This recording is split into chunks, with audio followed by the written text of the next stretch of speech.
Hi, I'm Larry Bass with Eloquent Homes here in the Highlands Ranch, Denver, Colorado area. And we're going to just take a couple minutes to talk over about the 5 options you now have since your home is not on the market. Now what we can do is, you've got 5 things you can do. The very first thing you can do is nothing. Which means just stay in your home. And there's nothing wrong with that. You may have realized that the market may not be willing to pay the price that you were wanting or needing at this time. And you've got a lovely home, and just stay there. That's okay. Denver's got a good market right now, and prices should increase maybe 3% a year. And so maybe next year or in a couple years, it might be a better time to sell. Fortunately, if that's the case and you're going to stay in Denver, the house you would have bought today will be up as well, and the interest rates will be higher, so you'll actually be paying more in 2 years than you would have now. But it all depends on your current situation. Now the next thing you can do is just relist your home with the current agent that you just had. So you could relist. Now I want to caution you is, what will the agent do different? Or maybe I should ask, what will you do different? Your agent may have been telling you, listen, this is where the market is. The market's here, we're here, and we need to be here to get the house sold. And you may be saying, well, I don't care what the market wants. I want it here, or I've got to have it here. Well, the agent's been trying to tell you the truth, and you may not have been listening. So you need to understand, if the agent's actually smart, they actually will not take your listing if you will not adjust your price or the condition of the home or the terms or whatever is stopping your home from selling. The smart thing for the agent to do is actually not put your house back on the market for you. But you could also have an agent who is afraid to tell you that we're here, but you should be here, because they didn't have any gumption. They weren't completely honest with you because they didn't want to upset you. They may not know how to tell you the bad news. In that case, you may want to look at a different agent. Now the third thing you can do is become a FSBO. That's F-S-B-O. Stands for for sale by owner. Now, these are the people where, of course, they buy the signs at Home Depot, and it says, for sale by owner, I'm now a realtor. So as a homeowner, besides working your 40 to 50 hours or 60 hours of work at your regular job where you make money, now you're going to go ahead and be an agent. And there's nothing wrong with that. There are people who do sell their homes, they save some commission, and the home gets sold.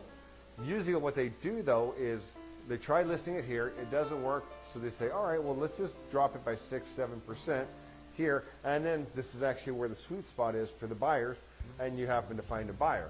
It wasn't because your agent didn't do what they needed to do, it's just that you happened to drop the price really where the market's at. So being a for sale by owner, you can do it, and maybe you're not. You can. You got to be careful of legal issues, things like this. Number 4 is you can list with another agent. So another agent. Could be myself, could be someone else. What you want to make sure is that that other agent is just honest with you, telling you what you want or don't want to hear. When I meet with people, I just tell them the way it is. If they don't like it, I may not take the listing just because the people may not be the type of person who will listen to me and actually want to get their house sold. Now here's a warning you need to be careful. The market or the buyers out there do not care what you need. You may say, well, I need to sell my house for $350,000 because I owe $325,000. And by the time I pay real estate commissions and closing costs or whatever, I'm just going to break even, or I may even bring money to closing. Well, that doesn't mean your house is worth $350,000. It may only be worth $325,000. And then in that case, you may need to go back to number 1, do nothing. Another thing you want to be careful of, look at some notes down here below, is values do fluctuate. Right now, a couple years ago, of course, the values are down. Values are coming up now, and we've been in an amazing interest rate market where the rates have been, 3.25%, 3.5%, and 4%. And it's allowed people to buy twice the house they could buy back in the year 2000 where the rates were at 8%.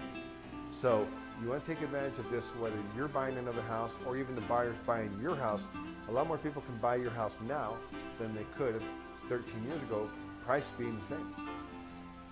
And when I do a listing, I have what they call a 3-tiered marketing plan. You've got my gold, my silver, and my platinum.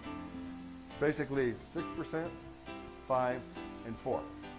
And of course I do different things. I do obviously the most with the gold, less with the silver, and just get you in the multi-list and negotiate for you for the platinum. And now the last thing you may need to do, or you could do, is number 5, is a rent to own. Now a lot of people have no clue what that means, and they say, no, I'm not going to do that, I'm not going to do that. Well, that could really be for your benefit. Here's the reason why. A buyer who needs to maybe do a rent to own, which means they can't qualify just yet, may be willing to pay that higher price rather than the price the traditional market will support at this time.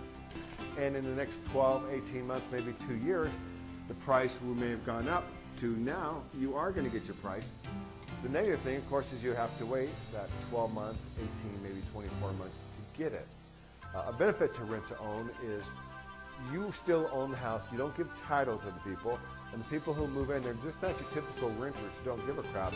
This is the home that they expect to be their home. And a lot of times, they will make improvements to your home. And if they end up not doing the rent to own, well, now you have a house that's more improved. On the negative side is there could still be some people who really are swaps as renters, even though they're doing rent to own. They could do some damage to the house, and of course you get to fix that as well. So those are a couple things to do. I'm going to grab my sign here.